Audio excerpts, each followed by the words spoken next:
Hi, and welcome to Best in Tesla. So Tesla's lead engineer of the Tesla Cybertruck just gave some very nice examples of why Tesla's pace of innovation is so fast and how they can make changes that no one else seems to be able to do, and how their virtual integration makes them basically uncatchable. As we have talked about for many years, and I have interviewed Joe Justice about Tesla's agile culture and ability to make multiple changes a day if they need to, makes Tesla very unique. And someone like Toyota is not just copying Tesla's production method, but even trying to copy Tesla's agile culture, which will be much harder than just copying Tesla's EV technology. So let's check it all out and let's dive right in.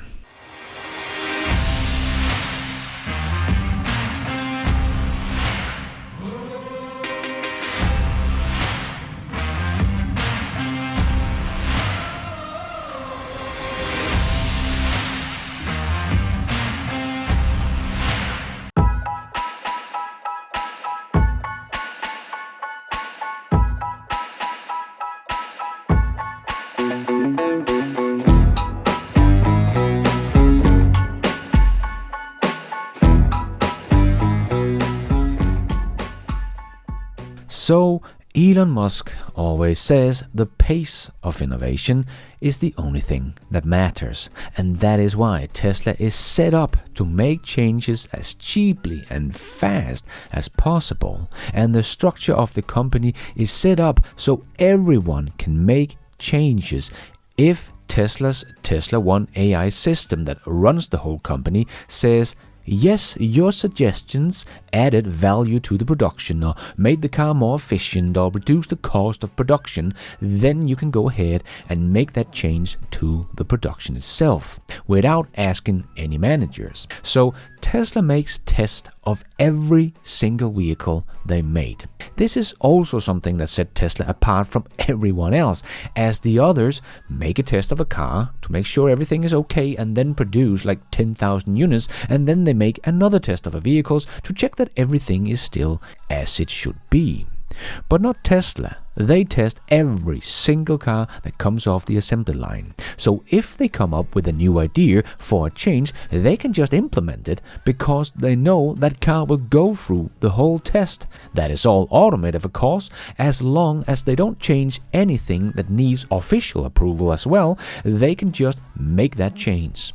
This is what the other companies try not to do because making changes is very expensive for them. But Tesla has made sure that making changes is almost free, so they can do as many changes as they like. So as Joe Justice has said, and Elon Musk has confirmed later, that yes, they do make about 20 changes to a production line or the product itself during a week. And they do this by making these routers, as Joe Justice has shared with us before, that from the production cell, Tesla might route one car from that production cell to test something new and test if it makes the product better or more efficient, and if it does, they route that car back into the production line and implement the new innovation to the car into the production cell.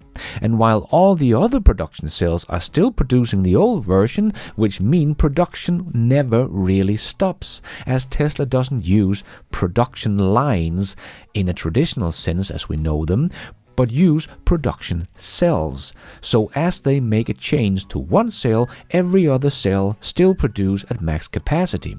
And when one cell is ramping up with the new innovation, whatever that might be, to 100% capacity, then they start implementing that change into the other cells one at a time and ramp them back up to full capacity, and they do this all the time. So Tesla has made sure they can make a change multiple times a day if they need to, and at very low cost, in a way that makes sure that they will never lose much production capacity by making all these changes, and this is rooted in their culture. So it doesn't really matter that Tesla is getting bigger, Tesla is not slowing down. As we have seen with many other companies that becomes a very big company, they tend to become really slow.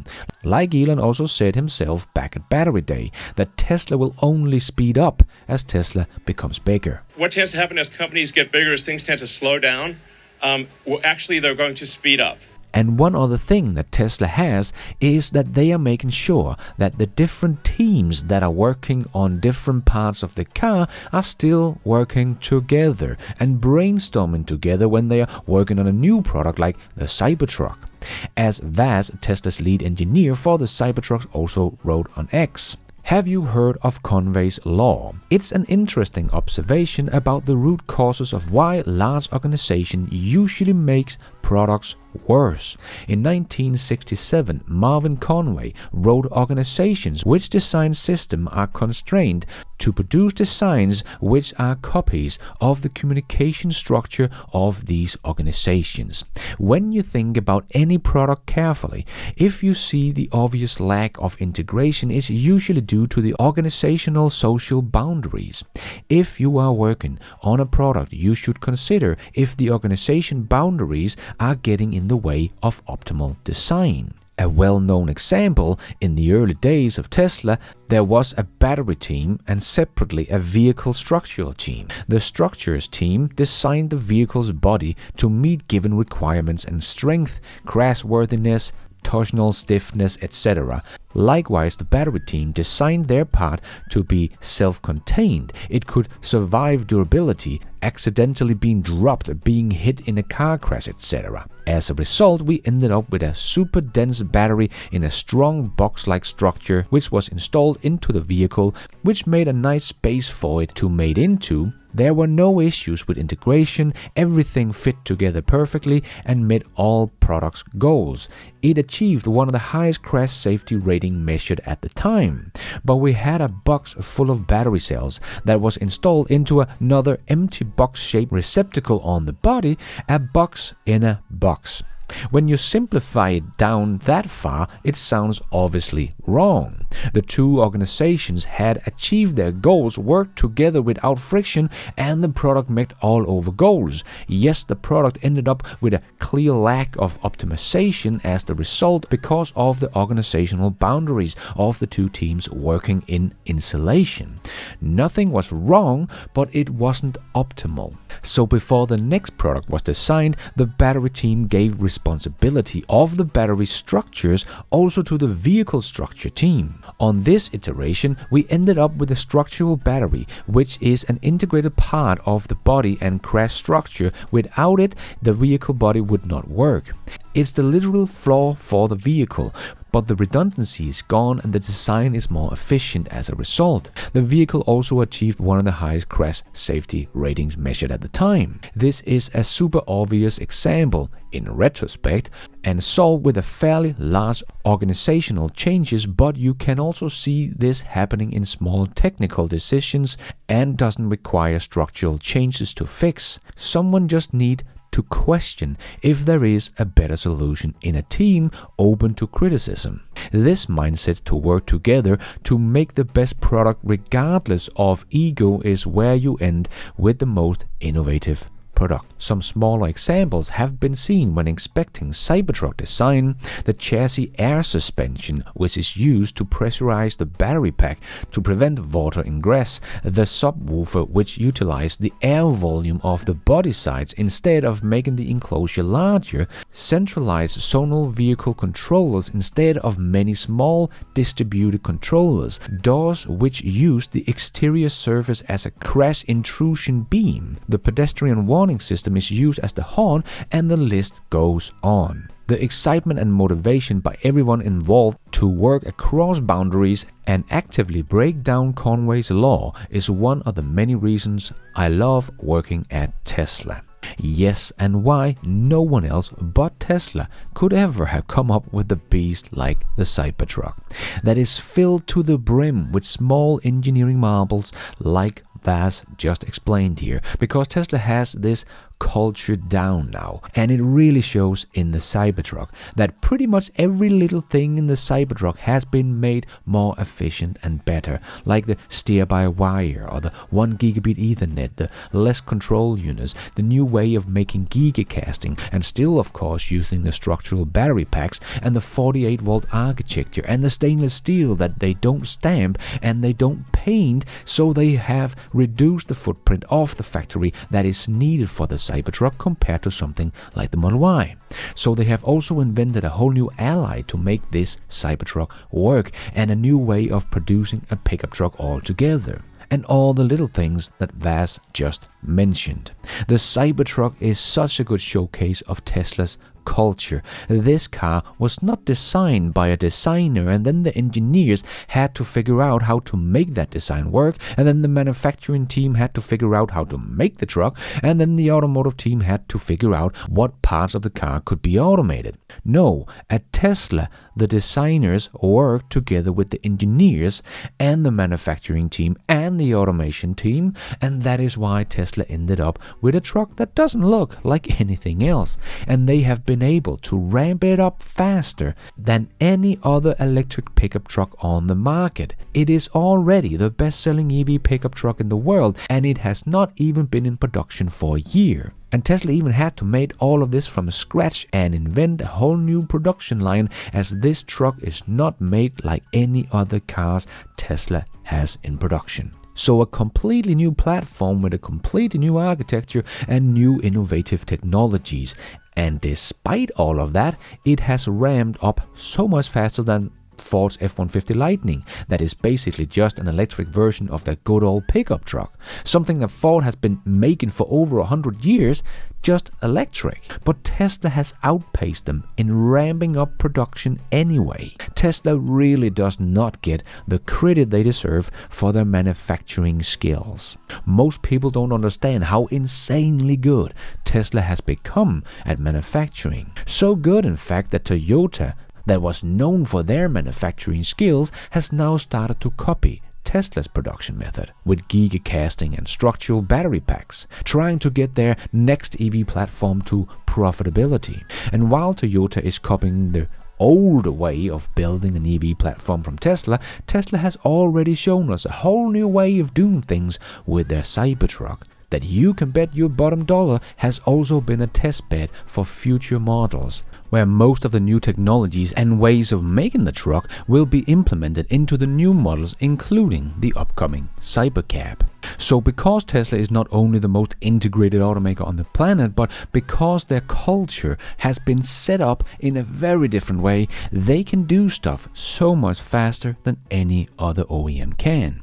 And it's not like the others don't get it, but it's just insanely difficult to change the culture of a company, especially when you are already a big company. But Toyota is actually working on that as well, to become more agile. Joe Justice has actually been working with Toyota to help with this, where Toyota has created a whole new company that today is called Voven and is owned by Toyota but runs completely separately with a separate set of rules, and they are trying to learn what it will mean to be an agile company. And the future CEO of Toyota, Daisuke Toyoda, is part of this new company and will learn about running an agile company before he becomes CEO of Toyota in around 2028 and try to make Toyota a more agile company. I am afraid that it might be a little too late to get agile by the end of this decade, but we will see if they can manage to become profitable on their EVs before they lose all their profitable business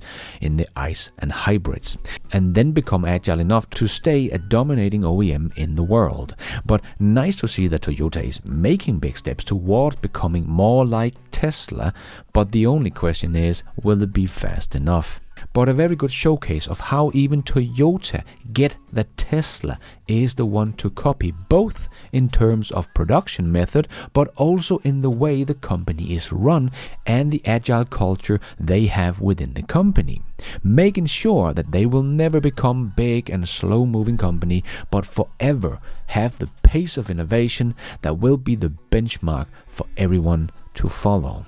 Just like we know that Tesla doesn't really have a yearly budget, because if they come up with new technologies that need some investing, they will just do it, and they don't have to get up to the board members to get permission to do that. Just the opposite can be seen with someone like Volkswagen, and why they're really starting to fall behind as they are delaying everything. But Volkswagen doesn't just have a yearly budget, they have a 9-year budget plan, which Herbert Diess showed off in 2021. So they know what they will spend spend over the next 9 years. Now there are only about 5 years left of that 9-year budget. So if they want to spend a lot more than what they have already agreed on in that 9-year budget plan, they have to get up to the board members to get approval to make these changes. This is so slow and so complicated, Volkswagen will never become agile. They talked about how they would try to copy Tesla's production method back when Herbert Diess was CEO, as they showed that they could only make the ID.3 in 30 hours, but Tesla could produce the Model 3 in 10 hours. But now, 4 years later, and it's still only talk. They have not gotten any step closer to realizing that. Tesla still builds electric cars 3 times faster than Volkswagen, which means that Volkswagen would need about 3 factories to produce the same amount of cars as Tesla does with 1 factory. As Elon also talked about on Battery Day, that Tesla's goal is to make their factories, the product that builds the product, so efficient it would take the others 3, 4, or maybe 5 factories to do the same. The faster you go, like if a factory that's moving at say twice the speed of another factory is equivalent to 2 factories basically, and the company that will be successful is the company that with 1 factory can accomplish what other companies take 2 or 3 or 4 factories to do. So this is what we're trying to do here is say, okay, how do we with 1 factory achieve what maybe 5 or even 10 factories would normally be required? As Elon talked about how they are trying to make more of the volume of the factory making useful work, what Elon calls volumetric efficiency of the factory. Yeah, if you break the factory down into cubic meter sections, and say or smaller, it could be like 1 liter sections, and say is a majority of this volume doing useful work, you would be astounded at how bad most factories are. They're like maybe 2 or 3%, including our factory in Fremont. So I think it is possible to get to at least 10 times that volumetric efficiency. So more like 30% ish, maybe more, and be 10x better, which means the factory can be 10 times smaller. And Tesla is constantly working towards that, making their factories more and more efficient, not just the production line or cells, but on a volumetric scale as well. So I don't think many people really understand the edge Tesla has here compared to all the other car manufacturers, but it does show up in their profit per vehicle. We can see that no one else is making money on EVs, so someone like Ford is losing tenths of thousands of dollars on every EV they sell, and Tesla makes about $5,000 in profit on every EV they sell. So Tesla's Model Y and the Mark E might look very similar to EV SUVs with similar specs, but the way they are built behind the scenes are 2 different worlds altogether. And even after 5 years talking about all of this on this channel, no one has really gotten close to Tesla's agile culture and vertical integration and work across teams. As long as that is the case, no one will really catch up to the moving target that is Tesla, as Tesla will constantly be 5 to 10 steps ahead. And tomorrow, they will have made something more efficient once again. Eventually, every car company will have long-range electric cars. Eventually, every company will have autonomy. I think, but not every company will be great at manufacturing. Tesla will be absolutely head and shoulders above anyone else in manufacturing. That is our goal. And thank you for watching. And until next time, take care out there and be nice.